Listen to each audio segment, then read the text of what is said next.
Hey, this is Dr. Nick Fanning with the Super Parent Syndrome, where we help parents parent themselves. We're going to be talking about how energy is a currency. Sit back and relax. Let's get started.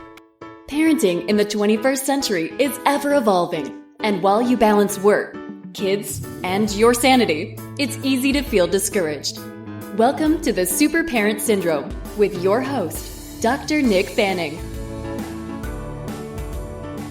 So one of the easiest ways to start making some consistent change in your lives is to actually look at just your energy levels and energy around you and energy in the food and activities and things like that is an actual currency. And if you think about it, it's like, okay, in currency terms, there's going to be things that are going to take currency away from you, and there's going to be ways that you can earn currency for you. So examples for this is very simple, is that you start looking at food and you look at this, is this food going to energize me or is it going to deplete me? Meaning, if I have this, is it going to make me feel better and make me faster, stronger, and smarter? Or is this food going to make me dumber, stupider, and uglier?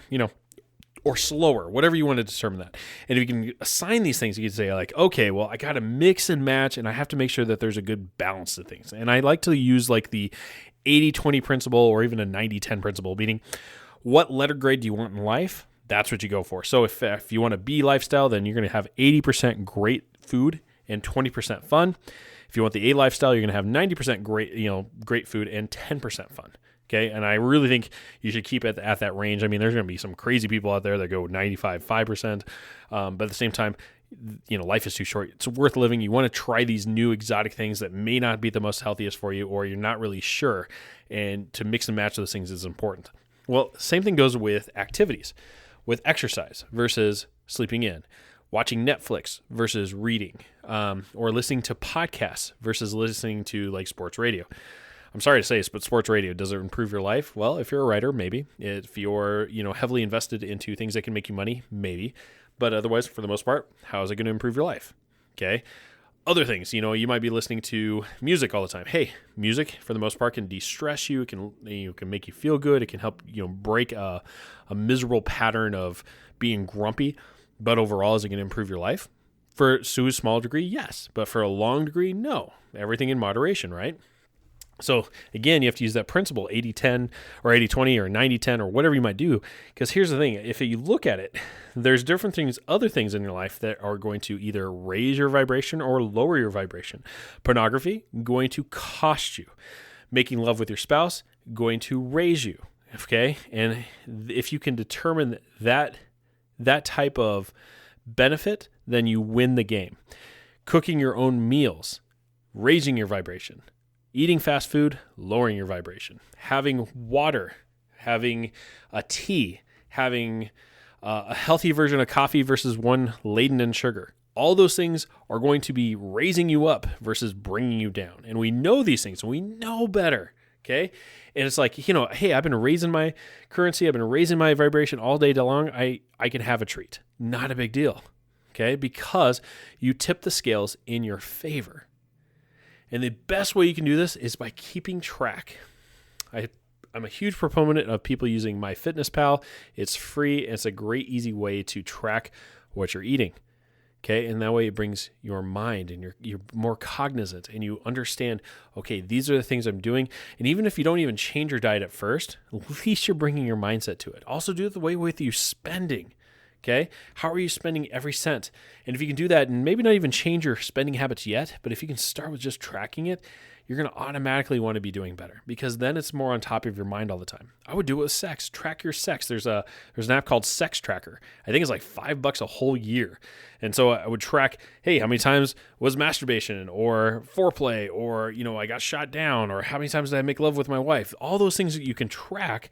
And how many times did she even initiate? And if you can do those things, that you keep track of those things, I know it seems petty at some of these topics, but how else are you going to learn to actually improve? Because last thing, just even like sex, why do you want to have a boring, mediocre sex life? That's not fun, right? And it might be like, hey, okay, what worked? What caused this sex life to improve. Okay, well, we were really consistent with our date nights, or I did a good job sending notes to her and text messages, or, that was the day where I spent a couple days, it was her birthday and I gave her gifts, and, I did this thing, and it was like, oh, duh, I started dating her again. Whatever it might be. If you can look at the way you track things, man, that's going to make all the difference. I can tell you this is like, I wrote down all our debts and monthly payments and I had them just set up automatically in our online bill pay, because the way I was doing it was just not working. But when I had this system all set up and it was on a big sheet of paper, and I can, every month when that payment goes through, I can check it off. When I'm looking at it every single day, it's a little much easier to say no to all those little side things that we spend our money on, because it's like, oh man, well, if I just can save another, if I can skip eating out 3 times this week, I have an extra $30 and I can pay off the eye doctor bill that much faster. It seems weird, but it's those things that really, really work. And so look at your energy, but your whole life as a currency, and you're going to change the game of being able to understand how you can invest into yourself, invest into your day, and move that needle and tip those scales forward in your favor. And that's when you can really just start making some major changes in your life. So some of you might be just sitting there and being like, gosh, man, it's great. I'm listening to this when I get, in the car as I'm driving home, but as soon as I get home, it's just going to be mad chaos. Well, what can you do immediately when you get home to tip the scales in your favor? And I would say, make sure that you start energetically, and maybe you have to force it, but like rush into your family and kiss all of them and just pour love into them. Because I can tell you this, is when you invest that kind of energy that way, you get that payback too as well. Now, for some of you might be in this crazy amount of debt, like a love debt. Like you haven't shown them interest or one-on-one communication for years. And so you're just like, man, it is hopeless. In fact, I wanted to stay late at the office so I didn't have to spend as much time with my family because it is that awkward. And I can tell you this, for some of you might be, some of you ladies out there, you might be thinking that, but I can tell you this, a lot of guys do that, where things are so bad, we have no idea. We have no power at home. And so the only thing we do know is how can we produce more? Let's stay at home and actually have success there because we feel so awkward with our kids at home. Now, for some of you, you're just like, oh shit, he just called me out. For some of you, you're like, what? That's what's happening? And for some of you, you're like, dang, man, you just went there. So here's the thing. And some of you are like, man, I have no idea what he's talking about. Like, hey, good for you guys if you don't. But at the same time, if you do, now you have to really just hit it hard and go directly and attack the bad spot. It's like this, if there's a fire, you point the spray at the base of the fire. You worry about the flames at the top. You don't worry about the flames on the edge. You hit the fire right in the base. You take care of that. And that's what you got to do too. If you have a huge debit in your life, attack it with full force and realizing that you're going to have to chip away at that debt, but the best time to start is right freaking now.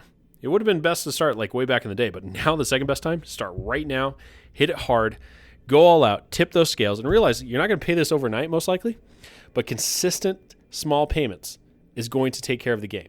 And that's where the magic happens, folks. I think you're going to see a lot of success with this once you change the name of the game to a game of currency and a game of winning the war versus the battle, and really take a look at food, take a look at energy, take a look at sex, take a look at your spiritual health, your business accounts, whatever it might be, but look at it as, how am I investing? How am I moving this needle forward? And if you can do that, oh man, that's when you change the game. Heck yeah. If you have questions on this and ideas about what you need to do to get yourself out of debt, hey, that's what I'm here for. That's what this whole thing is about, the super parent syndrome. We're trying to take parents to start parenting themselves so we can create a lasting legacy where our kids don't have to deal with this stuff, our grandkids don't have to deal with stuff, because we were able to, one, fix ourselves and role model and create a legacy of amazing success. And that's what I've envisioned for you. So if you haven't already, please subscribe, please rate so we can meet more people. Otherwise, head over to Pep Talks for Parents so you can sign up for our free newsletter. Until next time, folks, this is Dr. Nick signing off. Thanks for listening to another episode of The Super Parent Syndrome. Please be sure to visit peptalksforparents.com for more content and our free newsletter. And remember, you are not alone.